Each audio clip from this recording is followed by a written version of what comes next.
Finding life a bit complex? Confusing? Aware that your old strategies aren't working? Why not ask Pam and Marilyn? This is the Irreverent Therapists, and we're here to add some clarity, humor, and a bit of what might be considered blasphemy to your day.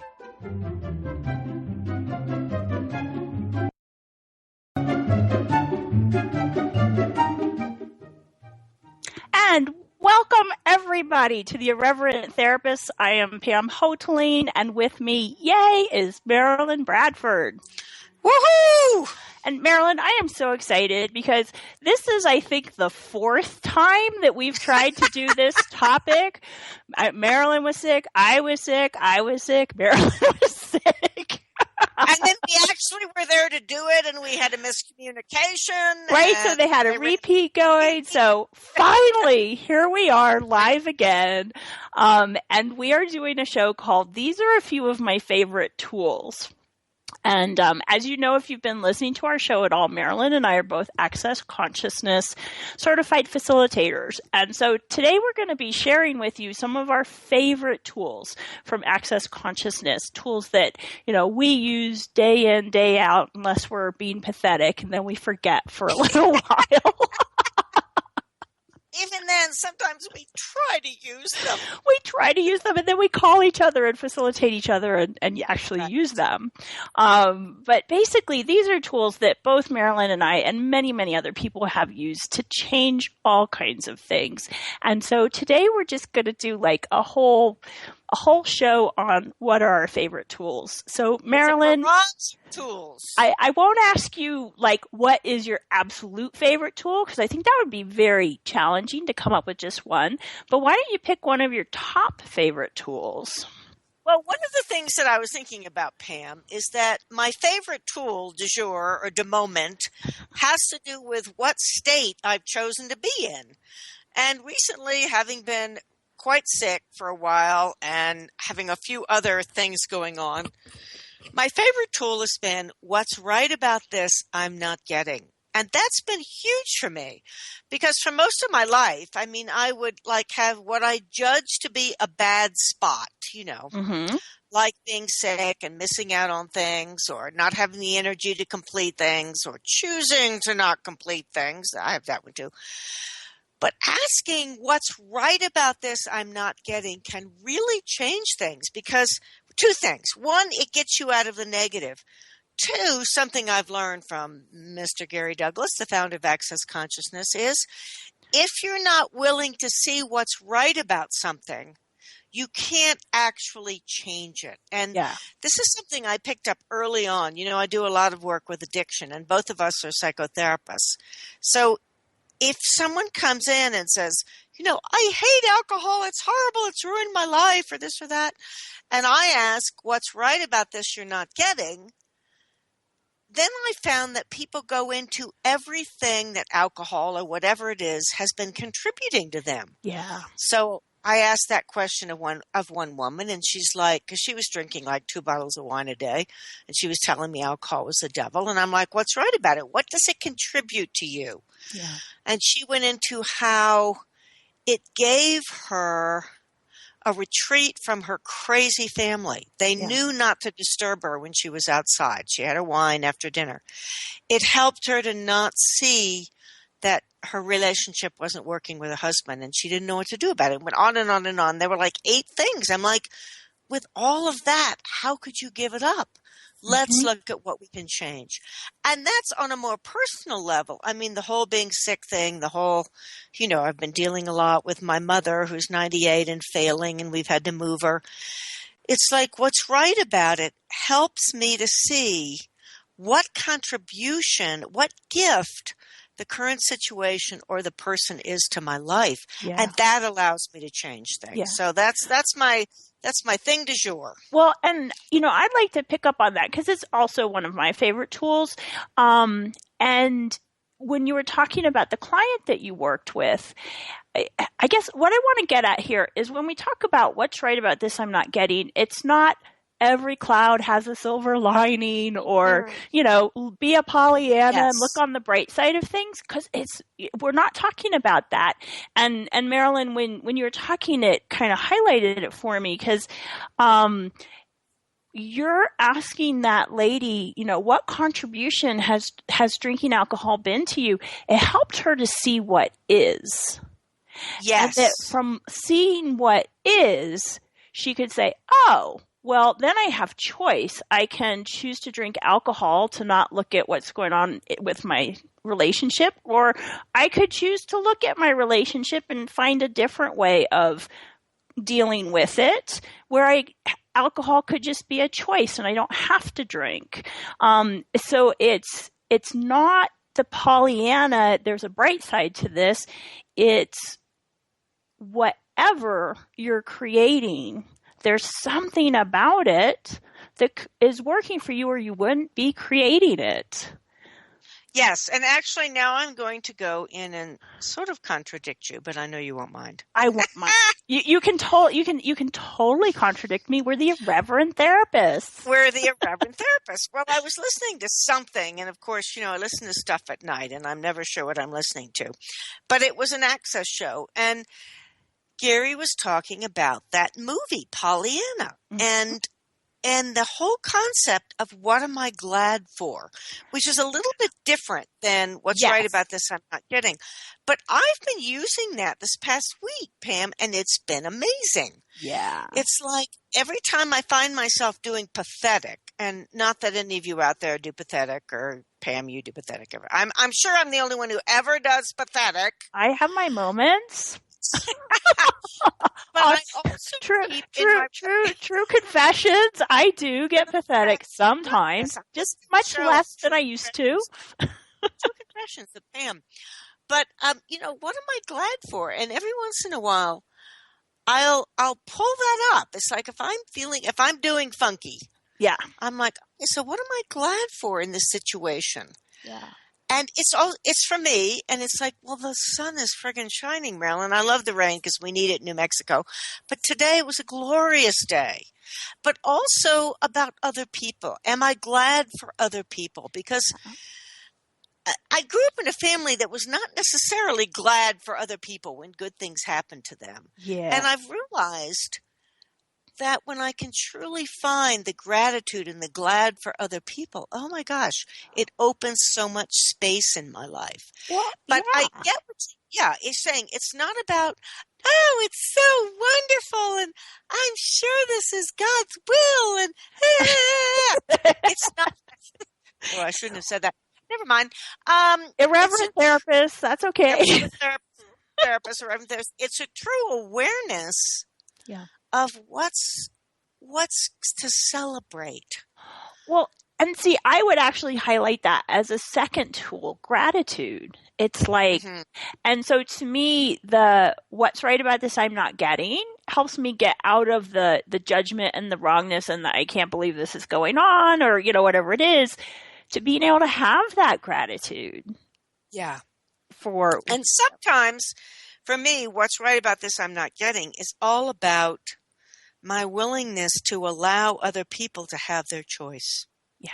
Rather than what I've decided they should choose. You mean like when I see my kids making choices and I'm like, oh, I must be a terrible mother if they're choosing that. I wasn't thinking of that at all, Pam. I can say, what's right about this I'm not getting.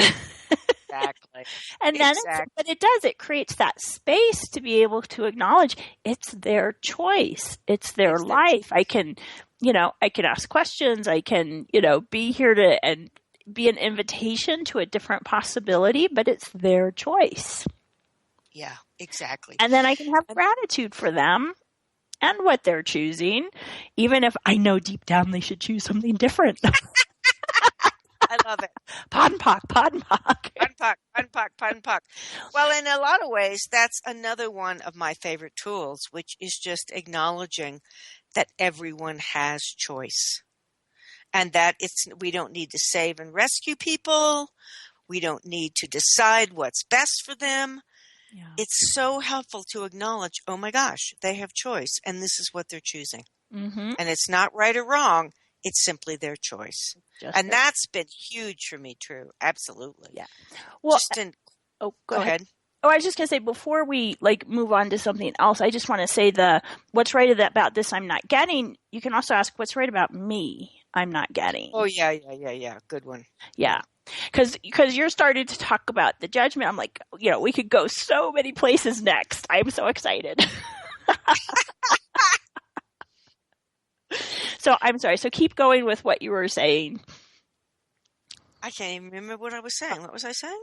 Well, you were saying something about, let's talk about judgment, because that's one of my favorite tools is no judgment.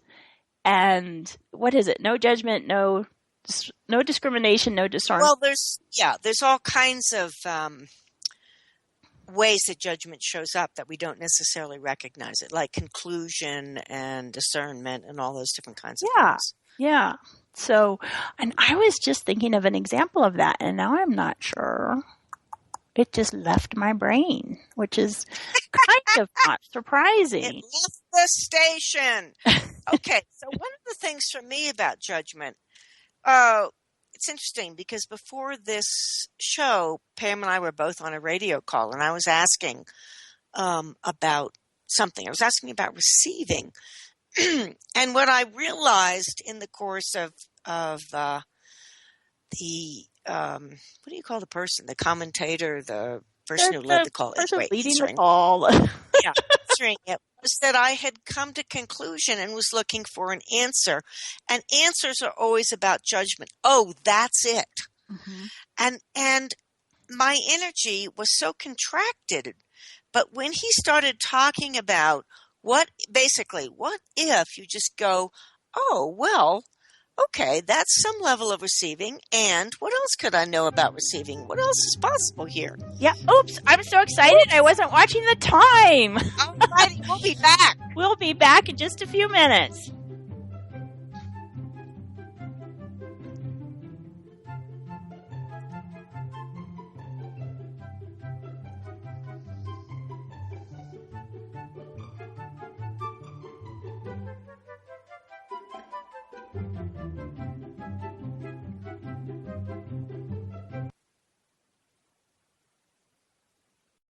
Bringing a more conscious lifestyle to your world. OMTimes Radio. IOM FM. Live with medium Lisa Phoenix, Mediumship Messages and Musings, explores mediumship and all things metaphysical. Lisa Phoenix invites you to reach above and beyond your everyday experiences, to explore new dimensions in the spirit world. She will do live readings to connect callers to their loved ones in spirit, shares engaging stories and teachings from her own personal experience, and will have intriguing conversations with other mediums, spiritual teachers, and healers to help you understand the metaphysical world so you can connect to these forces in your day-to-day life. Join your host on this magical and metaphysical journey into the world of spirit every Sunday at 1 p.m. Eastern Time. Being a radio host on IOM FM allows you to build your show on a rich platform with the power of the internet to fulfill your outreach goals and connect with a very specialized and global online audience, unlimited by time and distance. OMTimes Radio will provide you with web relevance, a recognizable conscious brand, and with the standard of excellence that has accompanied every single OMTimes endeavor. Host your show with OMTimes Radio Network. Have you ever wondered how to change your love paradigm? The secret key is finding a love partnership, not just a regular connection. How do you find these? Through conscious relationships. Ascending Hearts Dating is a dating site for people like you that believes in second chances and a different type of spiritual connection. Try Ascending Hearts for free today at ascendinghearts.com and change your love paradigm. Ascending Hearts, the premier dating community for the spiritually awake. Evolution is where sexuality and spirituality meets. Join me, clinical sexologist Martha Tara Lee, on Eros Evolution on Thursdays, 4 p.m. Eastern on OMTimes Radio. The future of internet radio is here. OMTimes Radio, IOM FM.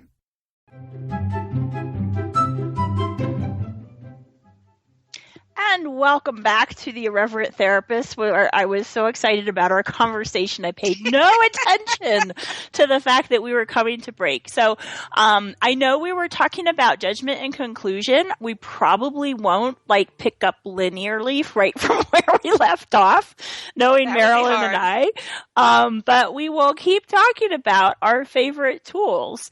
So Marilyn, was there anything that you remember that we were in the middle of you wanted to continue with, or should we just go on? Well, just that judgment and conclusion tends to go hand in hand with answer. Yeah. And that's what I had been looking for before I got kind of nudged. And answer stops all the energies of possibilities. If you go, why isn't my relationship working out? Oh, it's because he works too much. Boink. You can't ask any more questions. You've already decided what the problem is. If you go, I wonder what else is possible here, and what can I be aware of, and what's going on that's beyond anything I've ever considered, you can go, oh, well, he's still really attached to his mother, and what else? And actually, we're not really politically, whatever it is. Right, but the point is, you start having the awareness of it. Exactly. Yeah. And when you're in conclusion and judgment, you cut off your capacity to be aware. You cannot be judgmental and aware at the same time. Well, and this is kind of the flip side of what you're saying, because we're talking about not being judgmental, but as part of that, you talked about asking questions, and asking questions is one of my favorite tools. These are a few of my favorite tools. I'm gonna let you be the singer. Yes. If I jump in, I'll be off key from you. But and actually, this I was just thinking about today, because Marilyn and I, we both use asking questions all the time, and that's and any time I notice I start coming to conclusion, if I stop and ask questions, it changes that. And one of my kids, just this week was because my husband and I, we've been separated for 3 years now, and we have 2 households, and we live about 5 minutes apart, and we're schlepping the kids back and forth and everything. And one of the kids was like, I wish we could build a house and we have, one half of the house is mom's and one half is dad's, and there's doors in between so we can go back and forth, because they don't like not being able to have both of us, right? And there was this moment of me starting to go to, well, no, we really can't. That's not really feasible. I'm thinking, money wise and moving, and the dad and I, and where we. But then I was like, wait, what if we actually ask questions about this? And not from trying to find out, is it the right thing to do, or should we or shouldn't we do it? But by asking questions about what would it create if we had houses closer together, or a duplex where we each have half of it, or, what might be possible that's different than what we're doing now? And so we talked about it, and we're both like, we have no idea where we'd go with this, or if it's something we'd choose or not, but we're willing to talk and ask questions about it and look at the energy of it. Yeah. Because if we're asking questions and feel like we're digging ourselves into a ditch, that's going to be a no. This is not light. Whereas, if we start asking questions and it's lighter and lighter and more expansive, then we can choose to do it or not, but we'll have much greater awareness about us and the kids, and what we could contribute to the kids, and what the kids require and what we require. So that's just one example of where I could go to the conclusion of, no, we're separated. This is it. We're not, we can't. This is what it looks like to be separated, or for our family, or whatever. And instead it's like, let's ask questions and see. So I love that thing of asking questions. And let's take a minute, Pam, because when I used to think about asking questions, it was kind of like, how do I get my husband to do this? Mm-hmm. Which is not really. You mean, how do I get the result I want to get? How do I get the result I want? How do I get him to take out the trash without me asking? How do I get my boss to just leave me alone? Those are not really questions. Those are conclusions back to judgment that we have, and we put a question mark on them. So how would you describe a real question to people, Pam? I'm throwing it back at you. Well, one is, so to me, a real question has no judgment built into it. So how do I get my husband to take out the trash? You've already got the judgment and conclusion that he should. And having him take out the trash is going to do something for you that you need or want or whatever. And it's, how do I make it happen? A real question would be, wow, what would it take to get these household chores done with greater ease? That's so much more expensive. Yeah, what's possible with this that I haven't even allowed myself to consider? Yes. Because from that, so I'd say they're open-ended, and there's no judgment already in there, and it's and you're asking a question to have the awareness, not to get the answer. So I'm not asking, what else is possible here that I haven't considered? So I'll get, well, here's the list of everything I haven't considered. It's more like I'll go about my day and ideas will pop into my awareness, or I'll get a hit to call somebody and say, oh, I think I want to call Mary Beth. And I call Mary Beth and she's talking about this thing, which gives me great, awareness of what else is possible. It's truly kind of magical. It is very magical, because what you're really asking for is something to show up that's beyond anything your linear mind can figure out. Yeah. And that's what I love about it, because my linear mind kicks into action all the time, and my linear mind is like worth doodly squat. Right. Your linear mind is trying to problem solve and come to an answer, and it's limited to what you already know. Yeah. It's really like a computer. Yeah. It cannot actually have a creative, truly new solution, or not even solution. That's not what I mean, but awareness. Yeah. It has to go with what's been programmed into it, and that usually ends up not working very well. Mm-hmm. If you think about, like for me, before I knew these tools, right, I can still look back on my life and see where I was asking questions and following the energy. Like, my husband and I, we moved across the country. And I did too, only it was a shorter hop. Well, and actually I should say we bought a house before we ever had jobs across the country. I like that. And then it took us about, 3 months to get the job part sorted and actually move.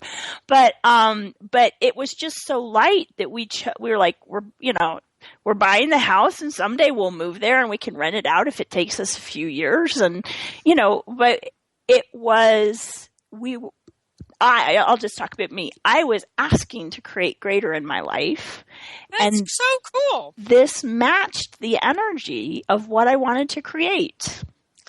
That's very cool, Pam. And that is, and you'd mentioned before following the energy. I think that might be strange for some people, because that's actually a tool in and of itself. Oh, yeah. Would you say a little bit more about what following the energy looks like? Yeah. Well, and to me, it goes hand in hand with asking questions, because just following the energy with no question, it's like it's basically coming from conclusion again. But if you're asking questions, so here's an example. There was a class this month in Vancouver, and say in like January or February, I was asking questions about actually, if I choose to go to this class in Vancouver and not watch it from home by online, what will that create, and what will my life be like in 5 years? And I was asking questions about taking my daughter with me, and it was all really light. In fact, we went and got her a passport because her passport had expired. And then a couple of weeks later, as I looked at it, it got actually quite heavy. I'm just going to interrupt here. Yeah. You mean things can change? We can make a, quote, decision in June, that might change in July, but if we've decided it, then we won't really look at the energy. Right. And that's where the asking questions is ongoing. I wasn't like, hey, it's light to go to Vancouver. I've got the hotel reservation. We've got the passport. That's it. We're going. I always keep asking questions. And I also call it like just getting a hit. It's like something, I'll just suddenly think about the trip and be like, oh, okay. So if we go on this trip, what will our lives be like in 5 years? So it got really heavy. Now it ends up that at the time that I would have been going to Vancouver, I was just getting over being quite sick with, my body being quite sick. And the last thing I would have wanted to do right then was fly to Vancouver. And, and not to say that that's a reason of, I didn't go because I was going to be sick. But I don't have to look for the why. It's like, it's really heavy. I'm not going to buy plane tickets for two of us to fly to Vancouver when it's that heavy. Because what I've found over the years of asking questions and following what's light, that energy that's expansive and full of possibilities, it always works better than when I ignore it and pick the heavy thing, even though, because usually what happens with that is I talk myself into something. Well, not only that, but, this reality sort of values consistency. I mean, that was one thing that I had to get over. And I can't remember who said it. Emerson, maybe? Foolish consistency is the hobgoblin of little minds. Mm-hmm. It's like people are often consistent in order not to have to be aware. Yeah. Yeah. So, and on that note, we are just about to go to our break. And so we're going to have a break. If you have questions for us, you can put them on our Facebook page, The Irreverent Therapists on Facebook. And we will be back in just a few moments with a few more of our favorite tools. Very musical today, Marilyn. I am.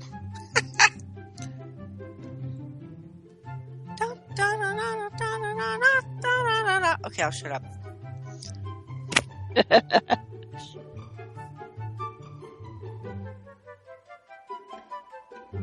Can't you see the little guys dancing? Yes.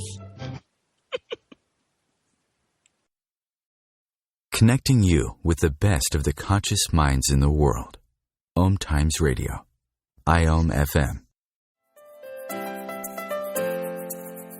Vibe Nation Radio is brought to you by Carrie Turcotte and Dean Thomas. Each week we bring a refreshing outlook to lifting the veils of illusion that occur in our daily lives. We will share our own learnings and personal experience that allow others to understand who they truly are. At the end of each show, Carrie will be tapping into the listeners' energies just to give an idea of what to expect for the week ahead.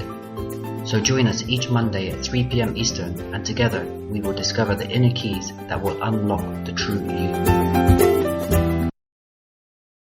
Being a radio host on IOM FM allows you to build your show on a rich platform with the power of the internet to fulfill your outreach goals and connect with a very specialized and global online audience, unlimited by time and distance. OMTimes Radio will provide you with web relevance, a recognizable conscious brand, and with the standard of excellence that has accompanied every single OMTimes endeavor. Host your show with OMTimes Radio Network. Are you trying to get from point A to point B and need a little advice? Connect with the counselors at OMTimes Advisors. Whether you're looking for a life coach or a spiritual intuitive, the advisors participating at advisors.omtimes.com were carefully chosen based on their gifts, skills, and professionalism. OMTimes Advisors, connecting you with the best advisors in the business. Join Vibe Nation radio host, international psychic medium Carrie Turcotte, as she guides her listeners to rediscover themselves by accessing the keys of knowledge that already exist within. Each week's show is divinely orchestrated to intertwine with the universal energies, allowing the listeners to go deeper within. At the end of each show, Carrie will tap into the energies of the listeners and give a message from Spirit about the upcoming week. If you really want to get to know who you truly are, Join Carrie each Monday at 3 p.m. on Vibe Nation Radio. The cutting edge of conscious radio. OMTimes Radio. IOM FM.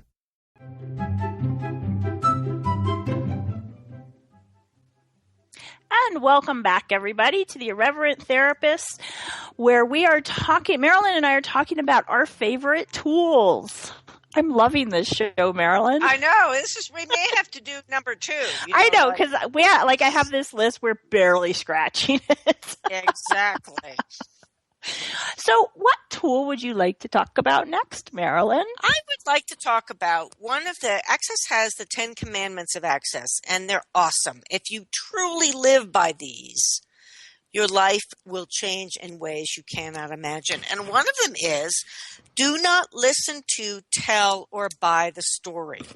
Now, I want to say a caveat before I go into an example from last week, which is that if someone's like, when I get a new psychotherapy client, if they have, say, an addiction with alcohol, I do ask them, tell me about your drinking. Tell me about when it started, how much you're drinking. That's not actually a story. That's information that I can use to get a sense of where the person is and what some of the decisions and judgments and conclusions they may have made along the way. So that's not a story. But a story is like, and then I talked to Mary and she wasn't very nice to me, and I know my parents were kind of mean, and so that's the reason I am when I, that kind of way. You just want to go, oh, please shut up, or could I have a drink? Yeah. Something, along those lines. But anyway, so this past Saturday, I had to take a cultural awareness class. Oh, yeah. I remember. Yes. To renew my license for social work, because I have a provisional license in New Mexico. And it was very interesting because in the afternoon, the instructor had a panel of, it was supposed to be 3 Native American speakers. Given the crazy weather in New Mexico, it snowed so much that the one from the Jimenez Pueblo couldn't make it, because all of a sudden in the middle of April we had like feet of snow. Gotta love New Mexico. Gotta love New Mexico. It is always different. We did have 2 speakers, and the first one was absolutely phenomenal.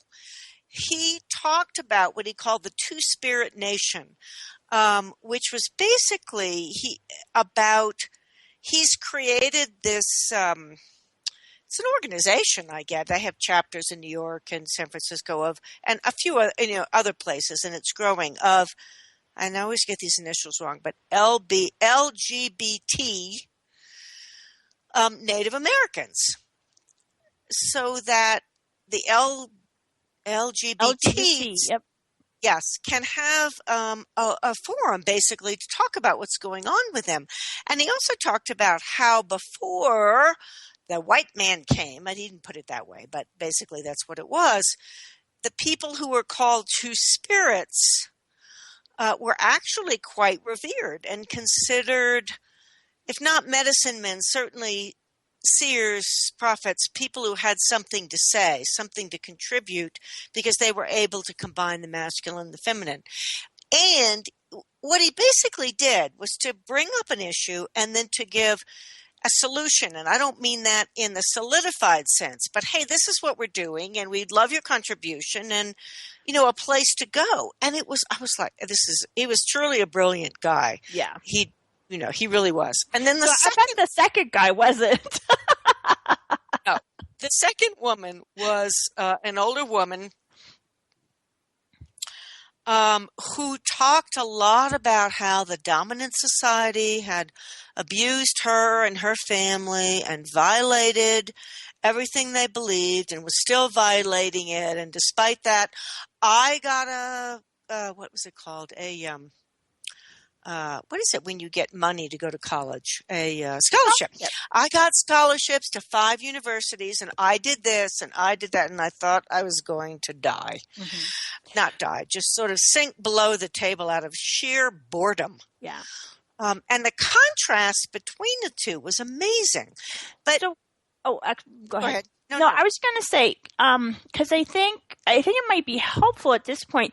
Can you get underneath what she was saying to how it was a story and how it limits her? Yeah, it was basically a story because it was about how she was. A story is proving something often. Mm-hmm. It's either that or it's just taking up space. But in this case, it was proving what a victim she was. And despite how much she was victimized, she was rising above. And the interesting thing was that she also was in, quote, recovery from 12-step, which is a totally, what do I want to say, story-oriented program. Mm-hmm. And she was parroting a lot of things that you hear in stories are people parroting. Oh, when I started actually being an alcohol counselor, I was still drinking. But of course, I didn't have a problem. I was in denial. I mean, it was like I've heard this 8,000 times. Right. A story is basically there to stop the energy, to take up time, and to not allow possibilities. Stories are incredibly fixed. Well, and I just want to jump in while I'm thinking of it because I know me, I'll forget. It's, the way we're talking about stories, you use your stories to limit you and keep you from changing and to keep yourself stuck. And that's what this was. Yeah. Let me show you why I would never change. I mean, this was a woman who was totally stuck. Mm-hmm. And that's about the best I can say about her. Yeah. And it's, so the whole do not listen to, tell her by the story is, so say Marilyn, Marilyn will talk to me about the things going on with her mother, and there might be something there that we clear or we ask questions about. But if she was calling me basically wanting to constantly complain about how horrible her life is because she has to take care of her mother, that would be story because she's using the situation with her mother as her reason for not changing, not choosing, not creating. So that's a story. If she calls me and says, well, this, and this is what was going on with my mom today, and it brought this and this up for me, can you help me take a look at that and clear this and change it? That's not story because she's not using it to limit and stop herself. She's using it she's talking about it to create change. Yeah, and you find a lot of stories happen with things like abuse where people say, well, because I was abused, blah, blah, blah, blah, blah, I can't change, or I'm always depressed, or this or that. Or because it's often about blame, and that's sort of what this one was. Yeah. It's like somebody else is responsible for the fact that you're not choosing more. Yeah. And I also feel like it might be good to do a clearing right now. Good idea. So do you have one at the top of your head, Marilyn? Yeah. What energy, space, and consciousness can I be that would allow me to let go of being the storyteller for all eternity? Oh, I like that. Everything that doesn't allow that, will you destroy it and create it times a godzillion? Yes. Right, wrong, good and bad, pod, poc, all nine shorts, boys, and beyonds. Well, and just like to ask our audience, what would it be like if you never told stories? Because most stories are reason and justification. Mm-hmm. And once again, reason and justification is actually a form of judgment, which we were tapping into earlier, and prevents you from changing things and moving on. Yeah, and because it's, what I think about is when I started using these tools and, especially the do not listen to, tell her by the story, one, I started to stop myself when I go into story. When I would be talking to a friend and kind of go down the rabbit hole of, well, this is this in my life and I can't do this because of this. And, so you start getting to where your conversations are all about creating. Yes, exactly. And where things actually get way more fun. And I just want to say, so, you mentioned that do not listen to, tell, or by the story is one of the 10 commandments of access. We've also talked about 2 other ones. So we talked about questions and asking questions, and that's, live as the question, not as the answer. Mm-hmm. And then there's also one about no judgment. And so I just wanted to let people know if if those conversations intrigue you, there actually is a book called The 10 Keys to Total Freedom that was written by Gary Douglas and Dane Here, and just awesome book. And if you happen to be an audiophile, there's a telecall that the book was taken from. Yes. Which is the 10 Commandments, and it's available on Access. What is it? Yeah. Access. Both of those. AccessConsciousness.com in the .com. Yeah. In the shop. Yeah. Just so you know, it's like you can go into those really in depth, and they truly are the 10 keys to total freedom. So let's see. That all made me think of something, and now, of course, I forgot. How about some basic ones? And I know we have just a little bit of time, but like, who does this belong to? Yes, that's another favorite tool of both of ours. Because I'll tell you what, when dealing with my mother, who has an enormous amount of, how can I say this, energy. And if she's depressed, and I've been very tuned into her since I was probably in the womb, I often am like depressed. And it's like, oh my gosh, I wonder when I'm going to die. And I'm like, wait a minute. What is that about? Is that mine? Hello? Who does that belong to? Oh, it's Mother. She's almost 98. In fact, I'm going to celebrate her 98th birthday in less than a week. But she does wonder those things. Yeah. And the whole who does this belong to is you have to get that we're all psychic, and that doesn't mean reading tea leaves or crystal balls. It means we pick up the thoughts, feelings, and emotions of everyone, sometimes for like 8,000 miles. Mm-hmm. And particularly if you're close to someone, you'll pick up what their, quote, thought, feeling, or thinking, or anything like that. Mm-hmm. And I know we're about running out of time, but I find this also very true when I work with clients with addiction, because they'll pick up the energy of everyone who has the same addiction that they do. So oftentimes when people say, I just got this idea, I wanted a drink, I'm like, who did that belong to? And they're like, oh, it's not mine. Yeah. No. Awesome. Well, on that note, we're going to go take another break. We will come back with our last segment of These Are a Few of My Favorite Tools. So come right back.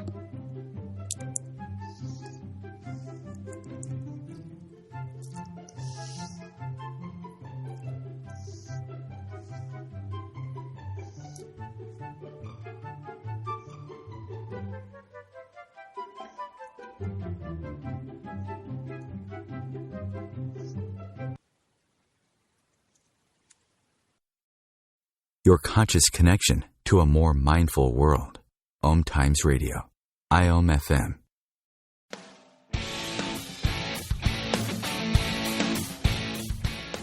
Looking for inspiration?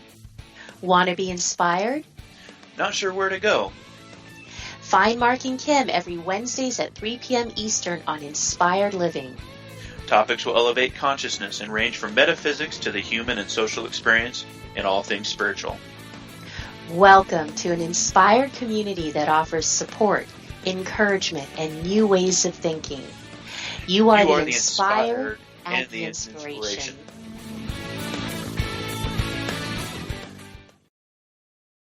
Host your show on IOM FM, the radio network of OMTimes Media, one of the more recognized brand names in the conscious community, and is backed by the extensive marketing reach of OMTimes.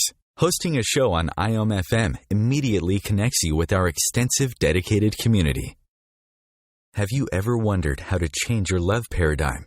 The secret key is finding a love partnership, not just a regular connection. How do you find these? Through conscious relationships. Ascending Hearts Dating is a dating site for people like you that believes in second chances and a different type of spiritual connection. Try Ascending Hearts for free today at ascendinghearts.com. and change your love paradigm. Ascending Hearts, the premier dating community for the spiritually awake. Eros Evolution is where sexuality and spirituality meets. Join me, clinical sexologist Martha Tara Lee, on Eros Evolution on Thursdays, 4 p.m. Eastern on OMTimes Radio. Feed your soul with waves of consciousness on OMTimes Radio.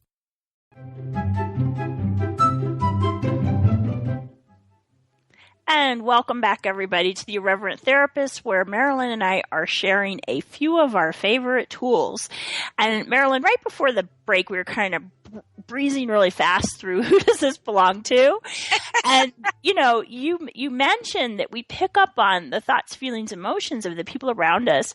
And I just want to say, it's not like, okay, so, Aunt Mary is in the next room and I'm getting Aunt Mary is thinking this, and this.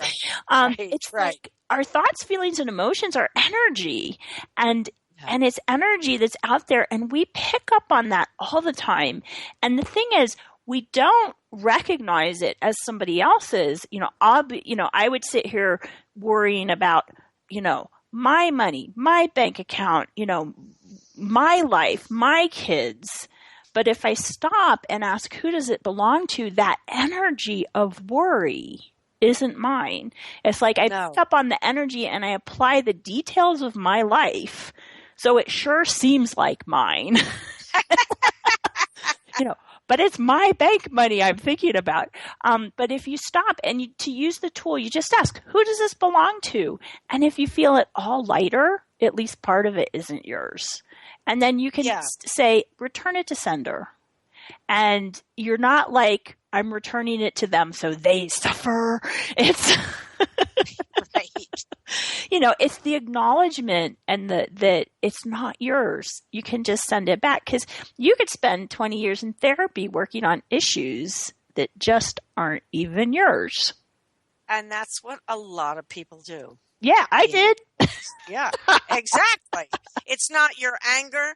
It's not your upset. It's not your jealousy. I mean, and it's kind of subtle. I mean, even, I've been in Access for quite a while, almost 10 years, I guess. And I was talking at a Choice of Possibilities class with Gary, and I'm like, my whole life I've been so territorial, and I don't understand it. I mean, my entire life I've this is mine, and I could go into the quote therapy of this reality of, well, I didn't have a real bedroom. I had my bedroom was in the hall, and my stuff was taken, and this and that. And Gary just said, is it yours? And I went, oh. I looked at the energy once again, and we should probably talk about that tool, heavy and light. And I went, oh, it's not mine. It's my family's and various members of my family. How does it get better than that? Right. And that's the thing, because, if a huge amount of what you think you're thinking and feeling is really you picking up on other people's stuff, I mean, one, you can't fix it, solve it, or do anything to change it. Not that we want to fix and solve things, but, we're all about change, Marilyn and I. Right.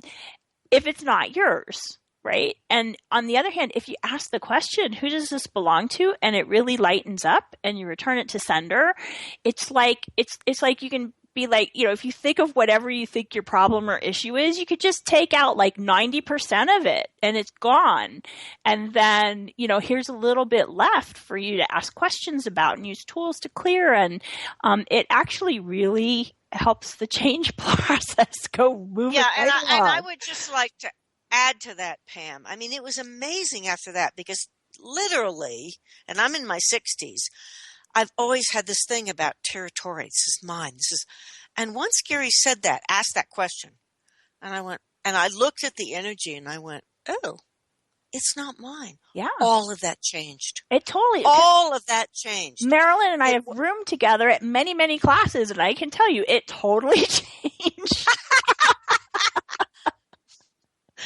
Right? Because it was no longer like there's territory here. It was an ease of what's going to work best for the two of us living in this room.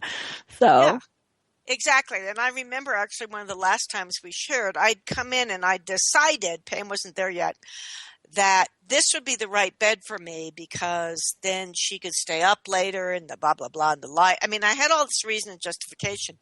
And Pam came in and she said, energetically, I think I should have this other bed. And I went, let's ask questions. Let's ask questions. Oh, you're actually right. Okay, never mind.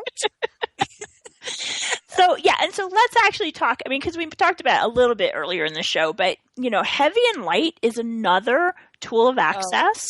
Awesome tool. Yeah, and it's like, if something is true for you, it will feel very light and expansive. And if it feels really heavy and contracted, it's, at least some part of it is a lie for you.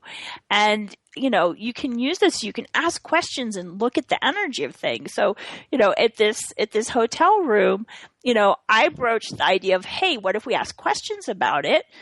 And so we asked, okay. You not only made a decision. You'd made a decision, you'd come to conclusion, and maybe there was some judgment involved, right? Yep, that's true. Yep, that was it. Yeah. And, and it came from trying to find, she was looking at me and how I like to stay up late, and she was looking at her and, like keeping the light from, so it was conclusion to try to address what would work better for us, right? Yes. And sometimes that's the thing, is like people think judgment has to be negative. It's like if I have a judgment of you that you're the most perfect person in the world, that's still a judgment. Yes, it was totally a judgment for the higher good. A judgment for the higher good, exactly. And when we actually asked, okay, so if Marilyn sleeps here and Pam sleeps here, what will that create? What will our lives be like in 5 years? It was totally light to do it the other way. And then we were both perfectly happy because we were doing what energetically worked. Yeah, exactly.